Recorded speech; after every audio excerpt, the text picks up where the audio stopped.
जम्मू कश्मीर के पहलगाम में 22 अप्रैल को हुए आतंकी हमले के बाद भारत द्वारा आतंकियों के खिलाफ सख्त कार्रवाई के संकेत के बीच खुफिया एजेंसियों को जानकारी मिली है कि हमले से जुड़े कुछ संदिग्ध आतंकी चेन्नई से कोलंबो भागने की कोशिश कर सकते हैं।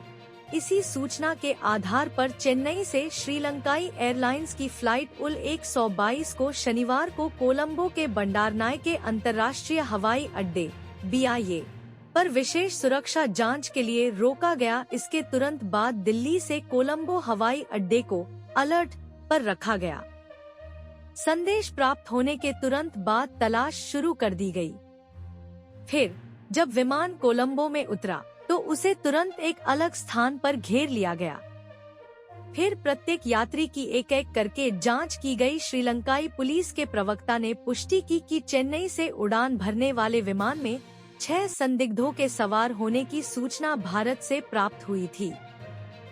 प्रवक्ता ने कहा, भारत में वांछित एक संदिग्ध के बारे में चेन्नई क्षेत्र नियंत्रण केंद्र से अलर्ट मिलने के बाद स्थानीय अधिकारियों ने समन्वय के तहत तलाशी अभियान चलाया। श्रीलंकाई एयरलाइंस ने एक आधिकारिक बयान में बताया कि विमान संख्या 4 RALS द्वारा संचालित फ्लाइट उल 122 को 3 मई को सुबह 11:59 बजे कोलंबो पहुंचने पर व्यापक सुरक्षा तलाशी से गुजरना पड़ा।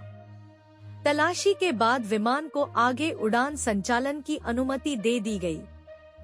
हालांकि सुरक्षा जांच के कारण अगली उड़ान सिंगापुर जाने वाली फ्लाइट उल 308 में देरी हुई।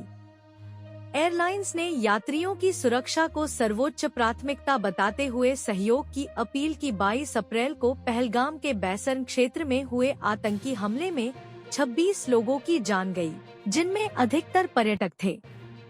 यह हमले पाकिस्तान स्थित आतंकी संगठन लश्कर-ए-तैयबा लेट के सहयोगी द रेजिस्टेंस फ्रंट TRF ने अंजाम दिया था। इस घटना के बाद भारत ने पाकिस्तान के साथ राजनयिक संबंधों को कई स्तरों पर सीमित कर दिया है। इस हमले के बाद भारत और पाकिस्तान के बीच तनाव चरम स्तर पर पहुंच गया है। भारत ने पाकिस्तान पर कई प्रतिबंध लगाने का ऐलान किया है। इनमें शुक्रवार को पाकिस्तान से डाक और पार्सल सेवा भी बंद कर दी गई है। पहले पाकिस्तान के साथ ट्रेड पर बैन लगाया गया था और अब और दूसरी देशों के माध्यम से भी व्यापार पर रोक लगा दी गई है। दूसरी ओर पहलगाम आतंकी हमले की NIA सहित कई सुरक्षा एजेंसियों ने जांच शुरू की है और इस मामले में पूछताछ की जा रही है और NIA ने सैकड़ों लोगों से पूछताछ कर चुकी है और आरोपियों की तलाश की जा रही है।